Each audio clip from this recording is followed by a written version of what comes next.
caminhando mais para o final, a última pergunta mesmo é o seguinte, mas tem o lado da produtividade, da entrega dos filhos mesmo. Quais os apontamentos você poderia falar em relação à ambientação? O que os pais podem fazer para que os filhos, na hora de fazer a lição, na hora de estudar ou na hora de treinar o piano, para que eles realmente consigam ser produtivos naquele tempo? Uhum. Tá, eu diria o seguinte, um aspecto fundamental é distinguir e ajudar os filhos a distinguir que o valor e o significado deles não está na performance. Então, como você falou, né? A filha pergunta, pai, se eu pegar uma medalha de ouro, você vai ficar muito feliz? Eu disse, eu vou ficar feliz, mas o ponto fundamental não é esse. A minha Lúcia, né? Por vezes, ela é muito vaidosa, então, às vezes, bota alguma coisinha de maquiagem, diz, papai, eu tô linda. E aí o meu esforço é de dizer, filha, você tá linda, mas eu quero que você entenda que você é linda, com maquiagem ou sem maquiagem, porque a sua beleza não está atrelada a você estar, enfim, muito arrumada ou não, né? Quando a gente consegue ajudar os filhos a entender isso, então eu posso estabelecer um padrão de excelência. Eu quero que você tire nota boa nessa prova, eu quero que você estude para o piano para que você seja alguém excelente, eu quero que você treine futebol para você ser um bom jogador, mas eu não coloco isso como um fator de significado último, o que firma a identidade deles. Então, esse é um dos aspectos, distinguir a identidade da performance, mas ensiná-los que performance está atrelada a serviço. Por que é que você deve ser produtivo? Por que é que você deve ser excelente? Não é para provar o seu lugar no mundo, mas é para produzir o bem, para servir ao próximo e para servir a Deus. Então, vale a pena você ser alguém dedicado, vale a pena você se esforçar. É importante que você cultive disciplina para que você cresça como pessoa, mas para que isso se traduza em serviço. E servir é se doar, né? Então, quando você reorganiza esse foco, você tem uma base existencial segura. Eu sei quem eu sou, eu estou em paz com relação a isso. E porque eu sei quem eu sou, eu posso me desgastar para servir outras pessoas, para o bem do outro, porque eu entendo que o meu significado não está nisso. Aí o cansaço não é mais um problema. Exato. É até uma bênção, né? Vou dizer assim, é bom. Se cansar pelas coisas certas é bom. É um sinal de verdadeira humanidade. Exato. E aí, então, eu posso tranquilamente pensar nessa ambientação, né? A hora do dever de casa é a hora do dever de casa, a hora do estudo é a hora do estudo, a hora do piano é do piano. E muitas vezes a gente mesmo constrói as distrações. Deixa o filho fazer o dever de casa ali em cima da cama, não tem um lugar, não tem um ritual, não tem um ritmo que ambienta ele, que ajuda o cérebro dele a criar os gatilhos para ele falar, agora é a hora de eu focar. Tem a hora de eu brincar, que também tem que estar no ritmo de produtividade. Tem casas que os filhos não brincam o suficiente, mas eu acredito muito que a gente criar os lugares dentro da casa que ajudam as crianças a perceber o momento vão fazer toda a diferença também para que eles consigam estar presente na hora de estudar. Porque também tem muito a ver com isso, né? Você não presta atenção no estudo porque você está pensando em brincar, a criança. E você não quer brincar porque você está pensando na tela. E aí há uma confusão que afeta essa produtividade. De repente você fica naquela letargia, a criança está toda entediada, você não sabe por quê, porque ela não lida com o tédio, né? Isso, perfeito. A confusão é a mãe da improdutividade. Então, eu falei de um pilar, né, antes da produtividade, que era a energia, conectada a sono, descanso. Um outro pilar da energia é clareza.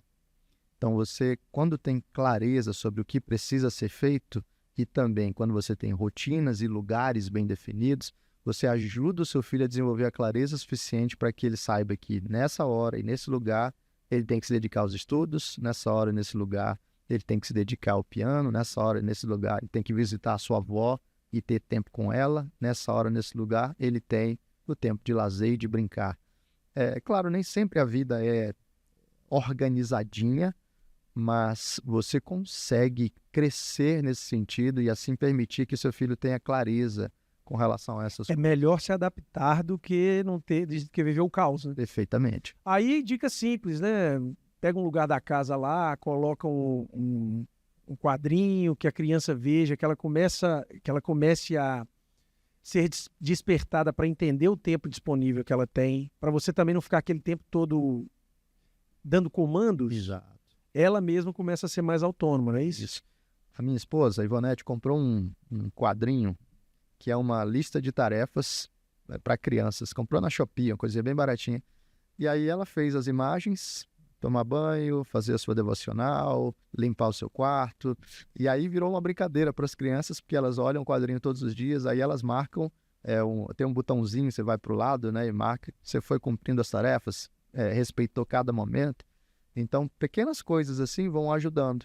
Se você tem o ambiente do seu filho estudar e o ensino ajuda a transformar esse ambiente em um lugar sem o excesso de estimulação, né? Uhum. Sem muitas distrações, isso permite que ele esteja mais atento, concentrado na hora dos estudos. Enfim, ter coisas disponíveis, você quer estimulá-lo a crescer na leitura, tenha uma estante de livros sempre disponível ali na sala ou num cantinho especial. Isso vai estimulando e possibilitando que a clareza esteja presente e que o momento seja respeitado. Muito bom. E isso chama bastante atenção também, porque o ambiente ensina, aí você quer o pai, quer que o filho leia tudo, mas não tem nenhum livro na casa, ele não lê hora nenhuma, ele vai ler é bom, hein? Ler é muito bom, mas eu tô lá no celular, como é que o filho vai entender, né? Não vai. Não vai entender, ele vai ficar... Além, a gente caminhando para o final, quais seriam, assim, as considerações que você faria para essa família que está entendendo esses dois lados? Quer dizer, eu não quero ser nem preguiçoso, mas eu também não quero colocar um ritmo que é desumano dentro da minha casa. Assim, palavras de esperança. Eu diria que o ponto mais chave, né, do nosso cansaço ou da nossa omissão estão no fato de que a nossa base existencial está fora de lugar. Quando eu não entendo onde é que a minha vida está sustentada, então ou eu giro em torno de mim para buscar só o meu prazer imediato, ou eu crio uma pressão exagerada sobre mim para tentar provar o meu valor para o mundo, como pai, como mãe, como profissional, como qualquer outra coisa. Se eu entender, se eu firmar minha vida em uma base existencial segura, eu tenho um lugar para dizer: eu não dependo da performance, mas eu não vivo para mim. E esse lugar fundamentalmente é Deus, né? E é claro, né, há pessoas aqui de diferentes tradições, que têm diferentes percepções, mas o ponto fundamental é que se você for o centro da sua vida, você vai ser o seu pior carrasco, ou você vai sempre viver na autoindulgência e assim... Prazer barato, fazer o que quer na hora. Exato. Então essa base existencial é fundamental.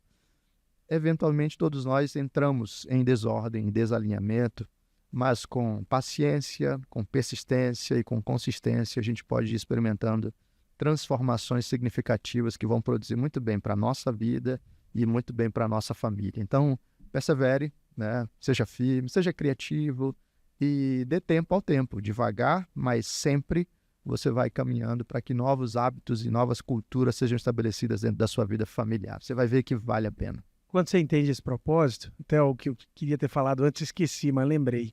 Às vezes a produtividade vai ser inesperada. A gente fala muito sobre colocar os filhos para participar das tarefas da casa. Você falou lá que a sua esposa coloca lá, hora de arrumar o quarto.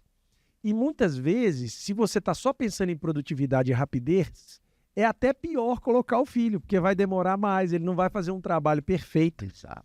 Só que a produtividade redimida, essa aí que você está falando, uma produtividade que traz humanidade para a gente e nos transforma, muitas vezes ser produtivo significa ir mais devagar, né? Às vezes o filho vai entrar na dinâmica da arrumação, não é para ficar super bem arrumado, mas é porque a maneira que a gente vai cultivar, inculcar a disciplina, a importância de cuidar. Então, lá em casa, por exemplo, a gente tem um acordo que os meninos pegam os pratos todos, levam para a pia quando acabam de comer. Uhum. E a gente vê que muitas vezes eles não fazem exatamente como a gente ensinou, não fica perfeitinho, mas só o fato dele entender, olha, eu sou responsável pelo lugar que eu comi, quer dizer, se a gente olhar para a produtividade só como a entrega de um produto, você vai sempre ficar frustrado. Exato.